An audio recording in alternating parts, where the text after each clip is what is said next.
what is drug does to the body. It includes mechanism of action and effects of the drug. So আমরা mechanism of action এর মধ্যে আমরা জানি drug specific এবং non specific এই দুই ভাবে একটা ড্রাগ তার অ্যাকশন প্রডিউস করতে পারে। আর কি বলছি ইফেক্ট, তাহলে mechanism of action and effect এই দুটো হলো আমাদের important component under the heading of pharmacodynamics. তো এখন ফার্মাকোডাইনামিক্স পড়ার তাহলে আমরা বলছি যে mechanism of action and effects এটা আমরা পড়ব। মেকানিজম অফ অ্যাকশন কি বললাম যে একটা নন স্পেসিফিক একটা স্পেসিফিক, হ্যাঁ। ইফেক্ট কি ড্রাগের effect, that is response of the drug, it may vary.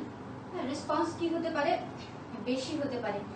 Quantitative যদি আমরা হিসাবে বলি তাহলে ড্রাগের response that is effect may increase, যেমন হচ্ছে কি হাইপারসাসেপ্টিবিলিটি, তারপর it may decrease, that is drug যদি আমরা বলি তোমার quantitative, that is drug summation, drug potentiation, হ্যাঁ।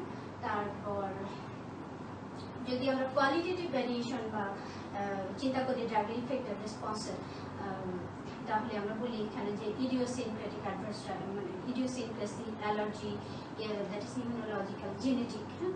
এগুলো আমরা আসলে এইগুলো আরেকটা এই ইফেক্ট অফ দ্য ড্রাগ, এটা তো আমরা আলাদা একটা রেকর্ড করবো, ভিডিও রেকর্ড। এখন ইন এ শর্ট মানে আমরা ড্রাগের ইফেক্ট বা রেসপন্স বোধ কি বুঝি সেটা আমরা বলছি। এখন আমরা আসি আমাদের আজকের point, that is mechanism of action. বলা হয় যে exact mechanism is not known, হ্যাঁ। ড্রাগ কিভাবে কাজ করে এটা আসলে আমরা এক্স্যাক্টলি বলতে পারছি না। ড্রাগ বলা হচ্ছে যে drug may act in this ways, that is non specific, may be non specific, it may be specific, হ্যাঁ। আর মেকানিজম অফ অ্যাকশন আসলে কি, একটা ড্রাগ কি কি স্টেপ বা পাথ ফলো করে to produce this pharmacological action is called the mechanism of action, right? This involve how, where, when. আমরা তাহলে মেকানিজম অফ অ্যাকশন আসলে জানতে গেলে জানবো যে একটা ড্রাগ কিভাবে কাজ করে, কখন কাজ করে, কোথায় কাজ করে, কিভাবে তার এই কি কি পাথ ফলো করছে স্টেপ ওয়াইজ, সেটাই হলো তার মেকানিজম। টু প্রডিউস কি কি তার আসল যে উদ্দেশ্য, তাহলে রাস্তা ফলো করে একটা পাথ ফলো করে তার এইম যেখানে যেটাতে সে এইম অ্যাচিভ করতে চাচ্ছে, that is the principal of drug action. বোঝা গেল? তাহলে আমি বোর্ডে এই সাইডে লিখেছি প্রিন্সিপাল অফ ড্রাগ অ্যাকশন, এখানে লিখেছি মেকানিজম অফ ড্রাগ অ্যাকশন। আমরা মেকানিজমে পরে যাচ্ছি, আগে আমরা বলি প্রিন্সিপাল অফ ড্রাগ অ্যাকশন। তো আমরা শুরু থেকেই এই ক্লাসের শুরু থেকেই যখন জেনারেল প্রিন্সিপালস অফ ফার্মাকোলজি পড়েছি তখন থেকেই আমরা যে কথাটা বলছি যে ড্রাগ কি, drug it is used for diagnosis, prevention, treatment of disease. তাহলে এখন বলা হচ্ছে যে ইম্পর্টেন্ট থিং ইজ ড্রাগ, এই যে আমরা এতগুলো কাজে ইউজ করছি, তাহলে আমরা লিখছি যে drug do not impart any new function to any system, organ or cell, they only alter the pace of ongoing activity, হ্যাঁ। তাহলে আমরা বলছি যে এই যে আমরা ড্রাগটা দিচ্ছি for preventive, for diagnostic, for treatment পারপাসে, এই ড্রাগটা কোনো নতুন ফাংশন কি করে না। এটা কি করে, অল্টার, লাল কালি দিয়ে লিখেছি অল্টার, এটাকে আমরা কি অল্টার, দ্যাট ইজ এর বোঝা যাচ্ছে অল্টার করে মানে এটা চেঞ্জ করে কাকে, the pace of ongoing activity. বডির ভিতরে যে সেলুলার যে নর্মাল যে ফিজিওলজি, তাকে তার রেটকে জাস্ট অল্টার করবে। তাহলে তার স্পিডকে, তার রেটকে কমাতে পারে, বাড়াতে পারে, তার সেখানে ইরিটেশন করতে পারে, সাইটোটক্সিক কোনো ইফেক্ট প্রডিউস করতে পারে। সেটাকে আমরা বলছি যে ড্রাগ এর প্রিন্সিপাল। ড্রাগ অ্যাকচুয়ালি কোনো নতুন ফাংশন তৈরি করে না, বডির যে সিস্টেম, যে অর্গান আর সেলের সেখানে যে পেস, অনগোয়িং অ্যাক্টিভিটি যে পেস, তাকে জাস্ট অল্টার করে। এটাই হলো ড্রাগের প্রিন্সিপাল। তো এই যে কাজটা কিভাবে সে করে, আচ্ছা, তো আমরা এটা আন্ডারলাইন করে মানে এটা বক্স করে ডিনোট করলাম কেন, এই জিনিসটাকে বোঝার জন্য। সে অল্টার করে, অল্টার মিন্স সেলের ভিতরে যে ফিজিওলজিক্যাল প্রসেস চলছে তাকে বাড়িয়ে বা কমে, that is either increase the activity or decreasing the activity. তো যে কোনো ড্রাগ তার সেই অল্টার করার ক্ষমতাকে বেসিক্যালি নিচে 5টা প্রিন্সিপাল ফলো করে করে। হ্যাঁ, basic types of drug action can be classified as, আমরা লাল কালি দিয়ে কি লিখেছি, স্টিমুলেশন। স্টিমুলেশন মিন্স এনহ্যান্সমেন্ট, তাই তো? তাহলে ড্রাগ দ্য প্রিন্সিপাল কি, প্রথম প্রিন্সিপাল কি, স্টিমুলেট করতে পারে, ডিপ্রেশন দ্যাট ইজ সাপ্রেশন করতে পারে, রিডাকশন করতে পারে, ইরিটেশন, রিপ্লেসমেন্ট, সাইটোটক্সিক ইফেক্ট, এইগুলো একটা drug. That is the final aim. হ্যাঁ, এই যে রাস্তা পার হয়ে আমরা যদি ড্রাগের মেকানিজম অফ অ্যাকশনকে বলি যে this is the step or path followed by drug, তাহলে এই রাস্তাটা পার হয়ে সে আসলে ফাইনাল এই গোলটা করতে যাচ্ছে কি, either stimulation or depression or irritation or replacement or cytotoxicity of ongoing activity. হ্যাঁ, আমাদের বডির মধ্যে যে অনগোয়িং অ্যাক্টিভিটি তার পেসকে অল্টার করবে। কেন, কি করার জন্য, টু প্রডিউস হিজ ইফেক্ট। বুঝা গেল? আচ্ছা, তাহলে this is the difference between the principal of action and this mechanism of action. তাহলে এটা হলো আমার এইম, ড্রাগ এই পাথ ফলো করে এসে এই এইমটা অ্যাচিভ করবে to produce the response or effect. আচ্ছা, এতটুকু আমরা বুঝিনি। তাহলে এখন আমরা ইন্ডিভিজুয়ালি আলোচনা করি। স্টিমুলেশনটা কি বললাম যে এনহ্যান্সমেন্ট, হ্যাঁ, that is increasing the activity. আচ্ছা, তাহলে ইনক্রিজিং দ্য অ্যাক্টিভিটি, এখন enhancement R increasing the activity, যেমন বডির মধ্যে যে অ্যাড্রেনালিন, এটা কি করে, হার্ট রেট বাড়িয়ে দেয়। আচ্ছা, তারপরে পাইলোকার্পিন, এটা কি করে, স্যালিভারি গ্ল্যান্ডের সিক্রেশন বাড়িয়ে দিবে। ক্যাফিন, এটা সিএনএস কে স্টিমুলেট করে। তাহলে increase heart rate, increase glandular secretion in case of pilocarpine, in case of caffeine stimulate the CNS, in case of adrenaline increase the heart rate, that is enhancement of the activity, body ভিতরে যে activity তাকে enhance করছে। আচ্ছা, তারপরে আমরা বলছি যে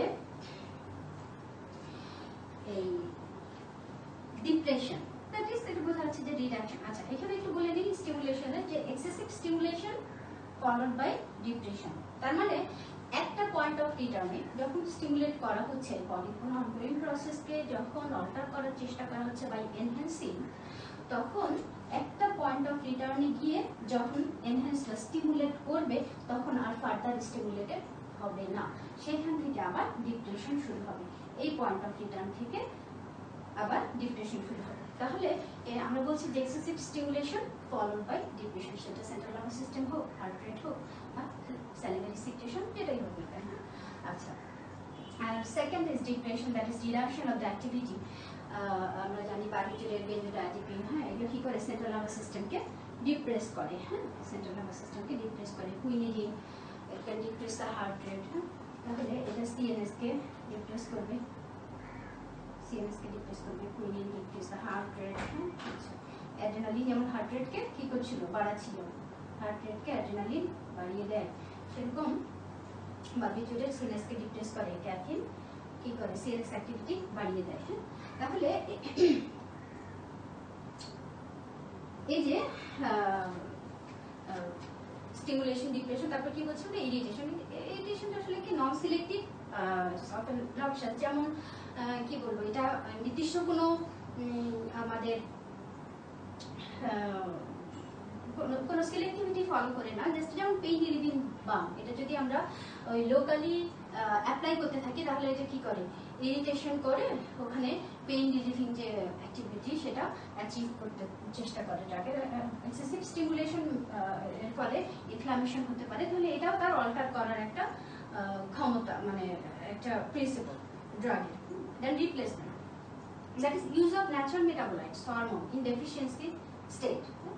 যেমন আমাদের বডির সেলের, নির্দিষ্ট একটা সেলের হয়তো প্রোডাকশন ক্ষমতা নষ্ট হয়ে গেল, সে beta cell of the pancreas, সে ইনসুলিন তৈরি করতে পারছে না, বা যেমন ধরো আমাদের আয়রন ডেফিসিয়েন্সি অ্যানিমিয়া বা গয়টার, হ্যাঁ, আয়োডিনের অভাবে যে গয়টার হয়, তাহলে আমরা এই যে বডির যে এন্ডোজেনাস সাবস্টেন্স যেটা বডির নিজস্ব ক্ষমতা সেলগুলো হারিয়ে ফেলেছে বা কোনো কারণে এন্ডোজেনাস এই জিনিসের প্রোডাকশন হচ্ছে না, তখন আমরা কি করি এক্সোজেনাসলি ওই সাবস্টেন্সটাকে ইন্ট্রোডিউস করি বডিতে, সেটাকে আমরা বলছি রিপ্লেসমেন্ট। হ্যাঁ, use of natural metabolites hormone in efficiency state. আমরা এক্সাম্পল লিখেছি কি insulin in case of diabetes mellitus, iron in case of iron deficiency anaemia, iodine in case of goitre. তাহলে এগুলোকে আমরা কি করি রিপ্লেস করি। হ্যাঁ, so it's another principle of drug action, that is replacement. It can replace the natural metabolites and cytotoxic effect. Cytotoxic effect কি এই যে সিলেক্টিভ সাইটোটক্সিক যে ইফেক্ট আমরা পাই, যেমন ক্যান্সার সেল বা প্যারাসাইটিক সেলকে মারার জন্য এই অ্যান্টিমাইক্রোবিয়ালস গুলো যেটা করছে কি করবে, তার নির্দিষ্ট সাইটোটক্সিক অ্যাক্টিভিটি শো করবে। তাহলে হোস্ট সেলের কোনো ক্ষতি করবে না বা সিগনিফিকেন্টলি কোনো মানে ক্ষতি না করে সে কি করার চেষ্টা করবে, যে প্যারাসাইটিক সেলগুলো বা যদি ইনকেস অফ তোমার অ্যান্টিমাইক্রোবিয়ালস যদি ধরে থাকে তাহলে সেই ব্যাকটেরিয়াল সেলকে ডিস্ট্রয় করবে। তারপরে তোমার ক্যান্সার যদি হয়ে থাকে তাহলে তাকে ডিস্ট্রয় করবে। It's not the part of our body, যেমন যদিও উইদিন আওয়ার বডি তোমার ব্যাকটেরিয়া তোমার বডিতে, আমাদের বডিতে we are applying the antimicrobials, but not এই অ্যান্টিমাইক্রোবিয়ালস দেওয়ার ফলে কি করছে আমার হোস্ট সেলের কোনো ক্ষতি করছে না। সেই রকম কিন্তু ক্যান্সার সেল দ্যাট ইজ এটা কি, এটা হচ্ছে ওভারগ্রোথ অফ একটা পার্টিকুলার জায়গার ওইখানে সেলগুলোর প্রলিফারেশনের ফলে তৈরি হচ্ছে, তাই তো? তাহলে তখন সেই ক্যান্সার সেল যদি আমার পাওয়ার, কিন্তু এটা নট নর্মাল ফিজিওলজি, তাহলে তাকে ডিস্ট্রয় করার জন্য একটা সাইটোটক্সিক ইফেক্টের মাধ্যমে সে তার প্রিন্সিপাল ফলো করবে। হ্যাঁ, আচ্ছা, তাহলে আমরা বলছি যে selective cytotoxic in growing parasite or cancer cell without significantly affecting the host cell. Example বলতে পারি না পেনিসিলিন, ক্লোরোকুইন, অ্যান্টিফোলেট এগুলো। আচ্ছা, তো এই গেল আমাদের প্রিন্সিপাল অফ ড্রাগ অ্যাকশন। আচ্ছা, এখন আমাদের আজকে যেটা মেকানিজম অফ অ্যাকশন, এখানে যতটুকু লিখেছি, প্রথমে আমি একজন সায়েন্টিস্টের নাম লিখেছি, পল আর্লি। তাহলে মেকানিজম অফ অ্যাকশন পড়ার আগেই আমরা এই জার্মান সায়েন্টিস্টকে স্মরণ করি, পল আর্লি। তিনি কি বলেছিলেন এবং কেন তিনি বিখ্যাত? তিনি জার্মান ফিজিশিয়ান, নোবেল প্রাইজ পেয়েছিলেন 1909-এ। কিসের জন্য? ফর কিওর অফ সিফিলিস, এটা তিনি আবিষ্কার করেছিলেন। এই জন্য তিনি বলেছেন কর্পোরা নন অ্যাগান্ট নিসি ফিক্সাটা। এর মানে কি? মানে করে আমরা এটা এই জার্মান কথার অর্থ পেলাম যে drug will not work unless it is bound. তাহলে পল আর্লি বলে দিলেন যে একটা ড্রাগ কখনোই কাজ করবে না, তখন মানে কাজ করবে না যতক্ষণ পর্যন্ত না এটা বাউন্ড হবে। আচ্ছা, তাহলে এবং এই যে ম্যাজিক বুলেট কনসেপ্ট, ড্রাগ যে একটা ম্যাজিক বুলেট, এই কনসেপ্টটা আমাদের দিয়েছেন কে? এই জার্মান ফিজিশিয়ান পল আর্লি। আচ্ছা, এটা একটা popular concept in pharmacology, drug is magic bullet. উনি যখন সিফিলিসের কিওর করলেন, যখন তিনি নোবেল পুরস্কার পেলেন, তখন উনি বললেন যে ড্রাগ হলো একটা ম্যাজিক বুলেট। আচ্ছা, এই কনসেপ্টটা হলো কার? সায়েন্টিস্ট পল আর্লি। তিনি বলেছেন যে কর্পোরা নন অ্যাগান্ট নিসি ফিক্সাটা, দ্যাট ইজ একটা ড্রাগ কাজ করবে না যতক্ষণ পর্যন্ত না সে বাউন্ড হবে। তো বাউন্ড হবে কার সাথে? একটা ড্রাগকে কাজ করতে গেলে তাহলে বাউন্ড হতে হবে। ওনার ভাষ্য তো এটাই, তাই না? তাদের অ্যাকশন প্রডিউস করে। তাহলে যখনই শব্দটা অল্প সংখ্যক, তখনই কি কারা কারা করে? বেশিরভাগ ড্রাগই কি করে? স্পেসিফিক মেকানিজম ফলো করে। আর খুব অল্প সংখ্যক, only handful of drugs act by virtue of their simple physical or chemical property. এর মধ্যে যেমন বাল্ক ল্যাক্সেটিভ আছে, স্প্যাগুলা, হ্যাঁ, সেটা তার ফিজিক্যাল মিনসে কাজ করে। তারপরে তোমার কি ম্যানিটল, ম্যাগনেসিয়াম সালফেটের এদের অসমোটিক প্রপার্টির জন্য কাজ করে। রেডিও অ্যাক্টিভ আয়োডিন এবং অন্য যেগুলো রেডিও অ্যাসোটোপ আছে তাদের রেডিও অ্যাক্টিভিটি শো করে কাজ করে। তারপরে বেস্ট এক্সাম্পল হচ্ছে নন স্পেসিফিকের অনেক এক্সাম্পল, তার মধ্যে যেমন জিআরটি আসলে বা তুমি পেপটিক আলসার ডিজিজে কি কি ড্রাগ ইউজ হয় তখন বলছো তুমি অ্যান্টাসিড, তখনই নেক্সট কোয়েশ্চেন থাকে যে অ্যান্টাসিড কিভাবে পেপটিক আলসার ডিজিজে কাজ করে। তাহলে কিভাবে কাজ করে? Neutralising of hydrochloric acid. আচ্ছা, তারপরে তোমার পটাশিয়াম পারম্যাঙ্গানেট যেমন অক্সিডাইজিং প্রপার্টি আছে তার, হ্যাঁ, চিলেটিং এজেন্ট ইডিটিএ, এরা কি চিলেশন করে হেভি মেটালে। তারপরে তোমার কোলিস্টাইরামিন যেটা কিনা sequestration of bile acid and cholesterol in the gut.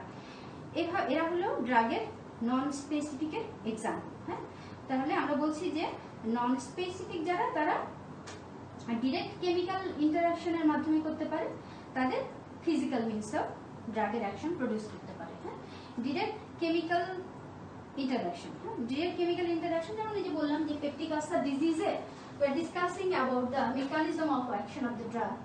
First, that is non-specific, that is by direct chemical interaction or by physical means. Drug can act by direct chemical interaction or by physical means. আমরা বলছি যে non-specific mechanism, that is specific কোনো molecular টার্গেটে আমরা পরে সেটা আলোচনা করছি যে ড্রাগ বাউন্ড হয়েই কাজ করতে হবে সেই মলিকুলার টার্গেটগুলো কি আমরা এটা পরে আলোচনা করছি। আমরা বলছি যে নন স্পেসিফিকটা কি।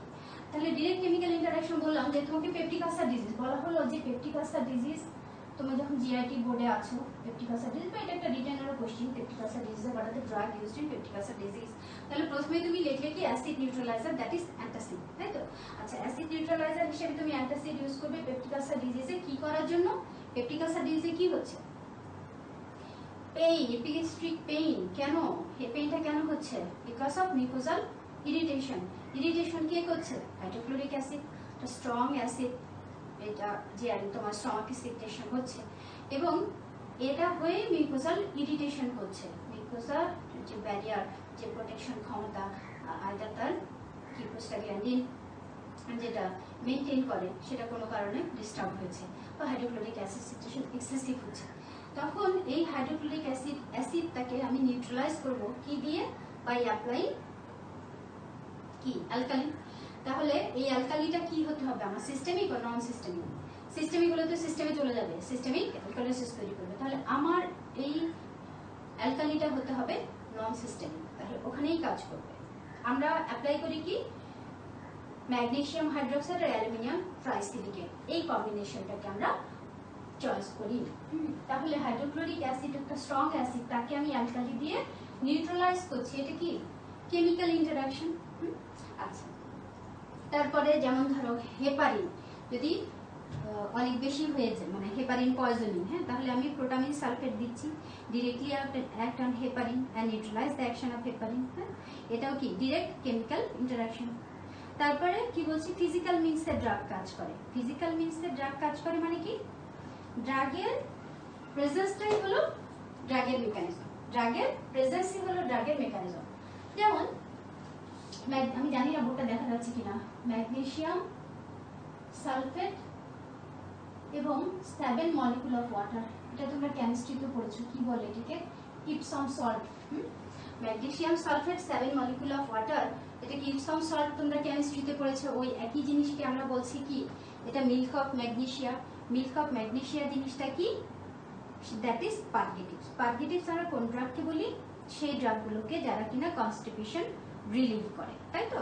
তাহলে বাল্ক ল্যাক্সেটিভ, হ্যাঁ, স্পাগুলা, পারগেটিভস যেভাবে বলি আমরা মিল্ক অফ ম্যাগনেসিয়া।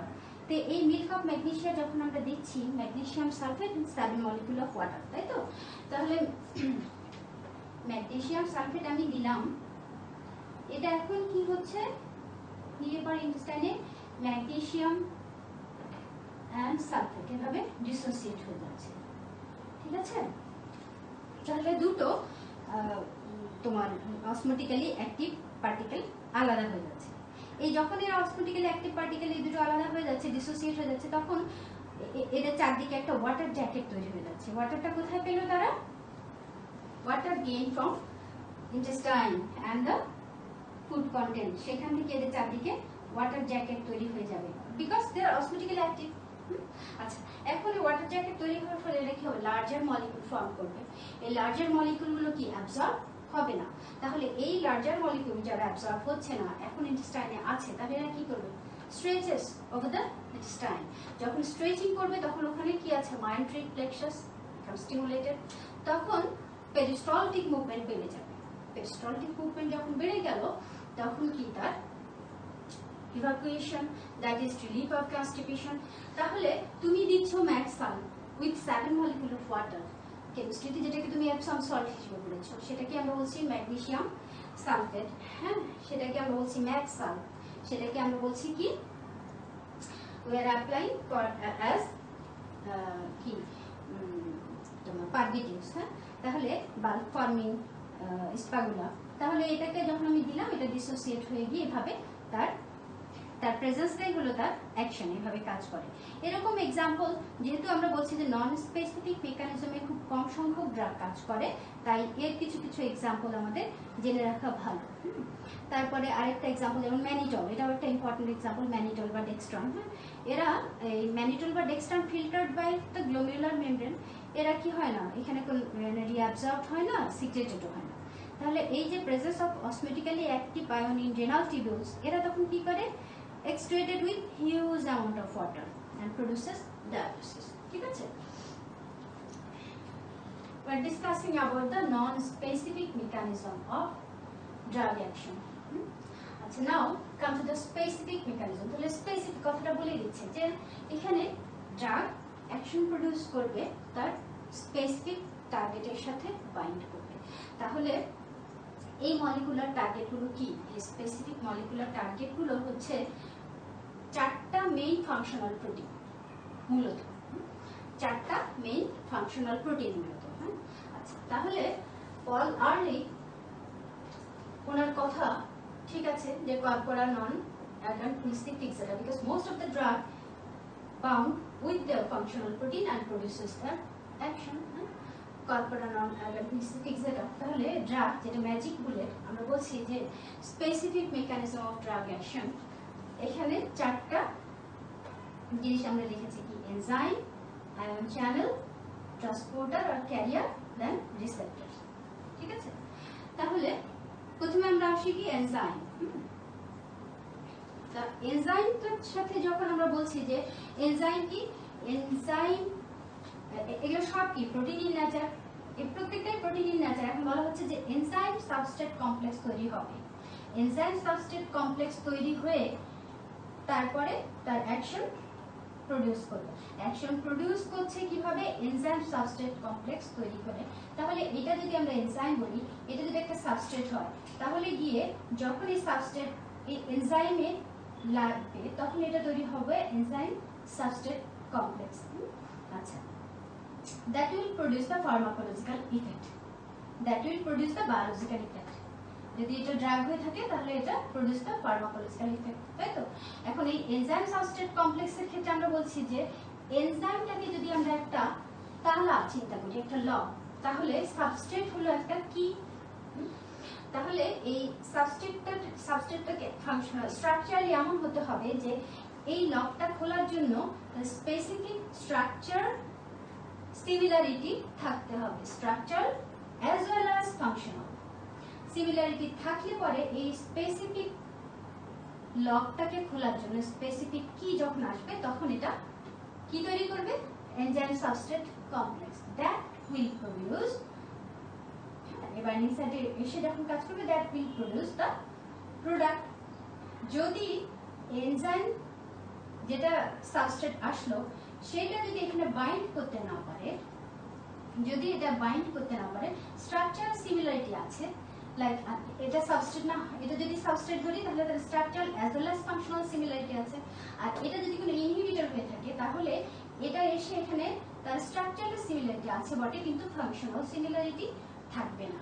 সেক্ষেত্রে যখন এটা ডিস্টর্টেড হয়ে যাবে তখন এর একই রকম থাকতে পারে কিন্তু এটার সাথে তার মিলছে না, মানে একটা চাবিতে একটা তালার মধ্যে অন্য একটা চাবি ঢুকানো যেতে পারে কিন্তু ঘোরালে যে লকটা খুলবে এমন কোনো কথা নাই। তাহলে এই ইনহিবিটর যখন বাইন্ড করবে তখন এখানে no product or no functional product, হ্যাঁ কোনো ফাংশনাল কিছু তৈরি হবে না, নন ফাংশনাল হয়তো বা কিছু তৈরি হবে অথবা কোনো প্রোডাক্টই তৈরি হবে না। আচ্ছা, এখন আমরা বলছি যে এই এনজাইম তাহলে ইনহিবিটর হতে পারে, এনজাইমের সাবস্ট্রেট হতে পারে ইনহিবিটর, ইনহিবিটর হতে পারে কম্পিটিটিভ নন কম্পিটিটিভ। তাহলে কম্পিটিটিভ কি যে সেম বাইন্ডিং সাইটে গিয়ে সে ইনহিবিট করবে, এই একই বাইন্ডিং সাইটে গিয়ে ইনহিবিটর গিয়ে ওই লকটার মধ্যে বসে গেল আর একটা একই রকম কি যেটা ঢুকে কিন্তু তার খুলতে পারে না, তাহলে এভাবে সে সাবস্ট্রেটকে বাইন্ড হওয়া থেকে ইনহিবিট করলো। This is the competitive, compete করছে কার সাথে? ওই সাবস্ট্রেটের সাথে। আচ্ছা, সেম বাইন্ডিং সাইট। আবার যেমন কি strong acid, alkali, heavy metal, এগুলো হচ্ছে আমরা ইনহিবিটর হিসেবে ধরি। তারপরে কি নন কম্পিটিটিভ, নন কম্পিটিটিভ কি যে এটা তো এই সেম জায়গায় এসে বাধা দিচ্ছিল সাবস্ট্রেটকে, কি ওখানে অকুপাই করতে দিবে না। নন কম্পিটিটিভ যেটা সেটা হলো অন্য সাইডে এসে অকুপাই করে এর ফাংশনকে হতে দিবে না, বুঝা গেল? তাহলে অন্য জায়গায় এসে যখন নন কম্পিটিটিভ মানে সে এই সাইডে বাইন্ড করবে না, অন্য সাইডে এসে বাইন্ড করে এই সাইডের কাজটা হতে দিবে না, সাবস্ট্রেট এই সাইডে বাইন্ড করতে পারবে না। এর ফলে কি হবে, মানে তোমার ফার্মাকোলজিক্যাল কোনো অ্যাক্টিভিটি আমরা পাবো না। হ্যাঁ, তাহলে এনজাইম সাবস্ট্রেট কমপ্লেক্স তৈরি না হলে আমরা ফার্মাকোলজিক্যাল অ্যাক্টিভিটি পাবো না। তাহলে এটা হতে পারে কম্পিটিটিভ, এটা হতে পারে নন কম্পিটিটিভ। আচ্ছা, এখন আয়ন চ্যানেল।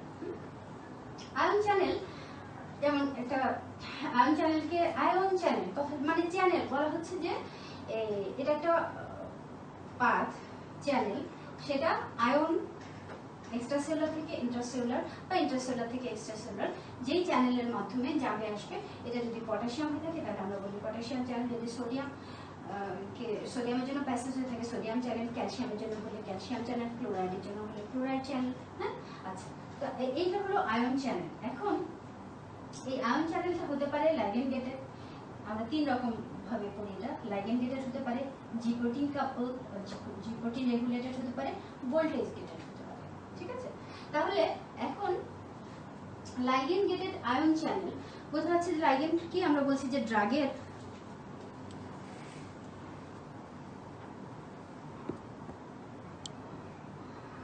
সরি আমি তো কি হয়ে গেল বুঝতে পারছি না।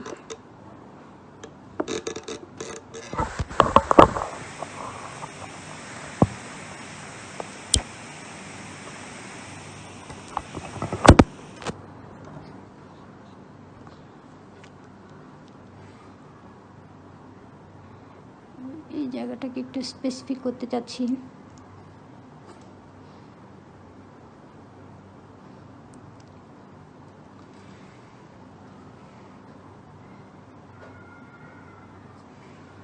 আচ্ছা, তাহলে আমরা বলছি যে আয়ন চ্যানেল যেগুলো লিগেন্ড গেটেড হতে পারে, জি প্রোটিন রেগুলেটেড, ভোল্টেজ গেটেড। হ্যাঁ, তাহলে এই লিগেন্ড গেটেড মানে এখানে ড্রাগ আর লিগেন্ড এসে যখন বাইন্ড করবে তখন সে এই চ্যানেলটাকে গেট করবে, ওপেন করবে অথবা ক্লোজ করবে।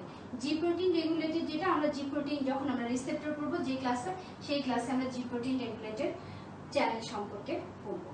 ভোল্টেজ গেটেড, ভোল্টেজ বলা হচ্ছে যে একটা কারেন্টের ওয়েভ, কিন্তু আমরা এখানে কনসেন্ট্রেশন বুঝাই। হ্যাঁ, ইন্ট্রাসেলুলার এন্ড এক্সট্রাসেলুলার কনসেন্ট্রেশন এভাবে বলি।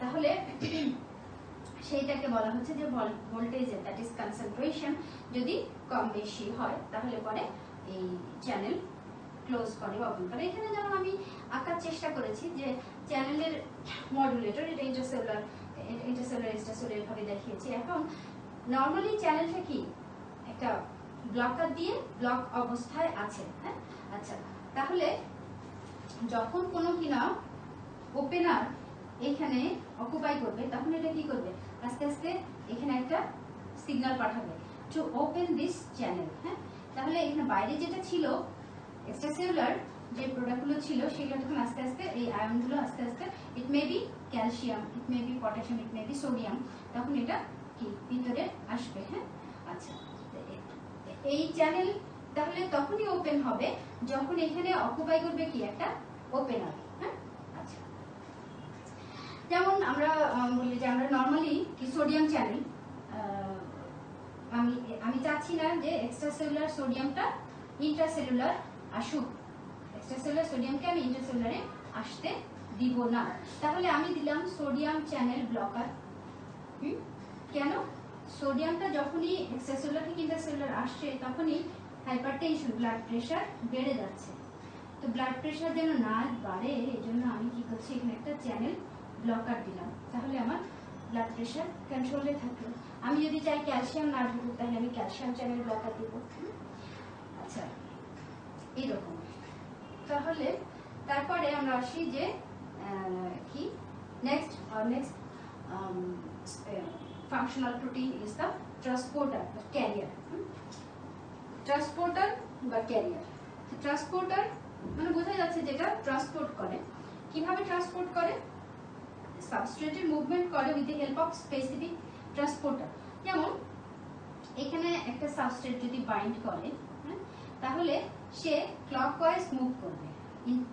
এক্সট্রাসেলুলারলি একটা সাবস্ট্রেট বাইন্ড করবে, তাকে ইন্টারসেলুলারে ঢোকার জন্য এটা জাস্ট একটা ক্যারিয়ারের মতো কাজ করবে। যখন কিনা কোনো এনজাইম স্টিমুলেট বা ইনহিবিট করে কাজটা করতে পারছে না ড্রাগ, যখন কোনো আয়ন চ্যানেল ক্লোজিং বা ওপেনিং দ্যাট ইজ মডুলেশনের মাধ্যমে কাজ করতে পারছে না, তখন with the help of transporter that is also functional protein তাহলে কাজ করছে কিভাবে, যে এই ক্যারিয়ার হিসেবে, জাস্ট একটা ক্যারিয়ার হিসেবে, ড্রাগের একটা ক্যারিয়ার। যে এইখানে সে অকুপাই করবে যখন, তখন সে ক্লকওয়াইজ মুভ করে জাস্ট জিনিসটা উল্টে ইন্টারসেলুলারলি এটা ড্রপ আউট করবে। তাহলে এখানে যখন ড্রপ আউট করে এটা খালি হবে, এখানে ড্রপ আউট করলো, এরপর সেটা খালি হয়ে গেল, আবার সে অ্যান্টি ক্লকওয়াইজ মুভ করে আবার সাবস্ট্রেট অকুপাই করার জন্য ঘুরে যাবে। এটাই হলো সে ট্রান্সপোর্টার ক্যারিয়ার। তাহলে এখানে কি সাবস্ট্রেট লাগলো, এক্সট্রাসেলুলার থেকে আসলো, এখন এটা ক্লকওয়াইজ মুভ করে সাবস্ট্রেটটা ইন্টারসেলুলার ড্রপ আউট করার পরে আবার সেটা উঠে গেল। এখন আমি যদি চাই যে এটা কাজ না করুক, এই ফিজিওলজিকে, বডির এই ফিজিওলজিকে আমি বন্ধ করতে চাই, তাহলে আমি ক্যারিয়ার, এই ট্রান্সপোর্টার বা ক্যারিয়ারকে বন্ধ করতে পারি। কিভাবে? আমি একটা ইনহিবিটর দিয়ে দিলাম, সে কি করবে, সে তখন যখন এটা নিয়ে গেল একবার ক্লকওয়াইজ মুভ করলো, ইন্টারসেলুলার দিল, সে আর এইভাবে আসতে পারবে না। আমি এটা বন্ধ করতে পারি, এক্সট্রাসেলুলার টু ইন্টারসেলুলার মুভমেন্টের ক্যারিয়ার ট্রান্সপোর্টারে বন্ধ করি। Movement of substrate with the help of specific transporter career, then we can also inhibit it or block it. তাহলে এগুলো আমাদের মোটামুটি কি তিনটা important function of protein, that is enzymes. We can inhibit or stimulate the enzyme, maybe inhibitor may be competitive, non-competitive, that ion channel ligand-gated, G protein couple, voltage gated. আচ্ছা, তারপরে এই লিগেন্ডটা হতে পারে এন্ডোজেনাস, হতে পারে এক্সোজেনাস, ড্রাগ হতে পারে, একটা সিগন্যাল হতে পারে, যে কোনো কিছু হতে পারে। হ্যাঁ, আর তারপরে আমরা কি বলছি, transporter or career, that is movement of substrate with the help of specific transporter or career. তো এখন বলা হচ্ছে যে এগুলো ছাড়াও তো আসলে মেজরিটি অফ দ্য ড্রাগ যদিও তাদের ইফেক্ট প্রডিউস করে by the discrete target biochemical with usually with this protein, এই ফাংশনাল প্রোটিনগুলো ছাড়াও, হ্যাঁ, এই যে চারটা গ্রুপে আমরা ইনক্লুডিং দ্য রিসেপ্টর, আমরা যদি বলছি যে enzyme, ion channel, transporter and receptor, drug আরও কিছু প্রোটিনের মাধ্যমে কাজ করতে পারে। হ্যাঁ, অন্যান্য প্রোটিনের উপর কাজ করে, যেমন কলসিসিন, ভিনক অ্যালকালয়েড, হ্যাঁ, এইগুলো স্ট্রাকচারাল প্রোটিন টিউবুলিনের সাথে বাইন্ড করে, অথবা নিউক্লিক অ্যাসিড যেমন অ্যালকাইলেটিং এজেন্টের সঙ্গে বাইন্ড করে। এরকম আমরা কিছু কিছু এক্সেপশন পাই। হ্যাঁ, তাহলে এই গেল মোটামুটি আমাদের আজকের। আর আমি ক্যাপিটাল লেটারে লেখার চেষ্টা করেছি বোর্ডে কি রিসেপ্টর, ক্যাপিটাল লেটারে রিসেপ্টর লিখেছি এই জন্য যে রিসেপ্টর আসলে নিজেই এত বড়, নিজেই জন্য একটা আলাদা ক্লাস লাগে। তো এই ক্লাসে আমরা রিসেপ্টর সম্বন্ধে কিছু বলবো না, জাস্ট আমরা রিসেপ্টর কোথায় থাকে, রিসেপ্টর কি। তো রিসেপ্টর আমরা জানি macromolecular structure which are protein or lipoprotein in nature, situated in the cell membrane or within the cell, with which the drug binds mostly reversibly and forms a drug receptor complex that initiate a chain of events leading to characteristic effects of drug. তাহলে রিসেপ্টরের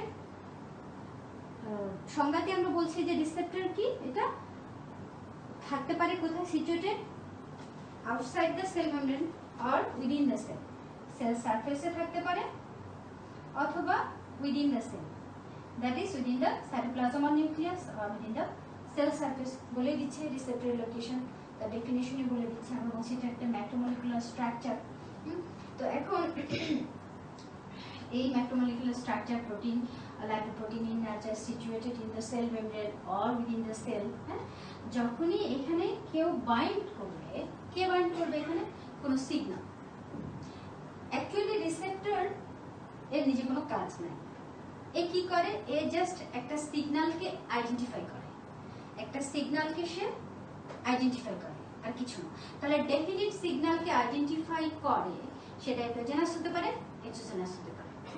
এটাই হলো রিসেপ্টরের কাজ, আর কোনো কাজ নাই তার। সে নিজে কিছু আসলে করতে পারে না সিগন্যালটা ধরা ছাড়া।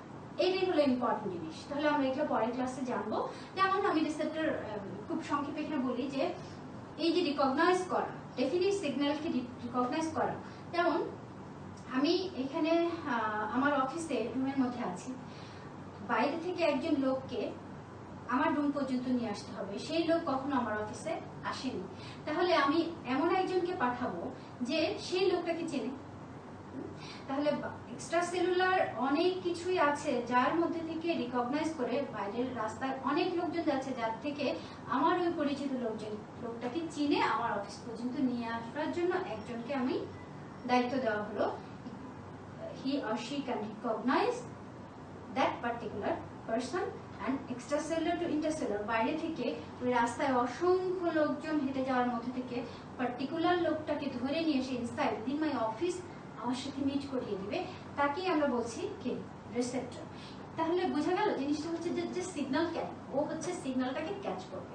তাহলে আমার মনে হয় যে আজকে এই পর্যন্তই থাকুক আমাদের ক্লাস, এবং বরাবরের মতো আমরা সবার জন্য আমাদের দোয়া অব্যাহত রাখি, এবং মাস্ক আমাদের আপাতত ভ্যাকসিন, সেটা আমরা মনে রাখি। এবং মাস্ক পরে কথা বলতে যে কোনো অসুবিধা হয় না, কারো যে শুনতেও কোনো প্রবলেম হয় না, এই জন্যই মাস্ক পরে ক্লাস নেওয়া। আশা করি কারো কোনো সমস্যা হচ্ছে না।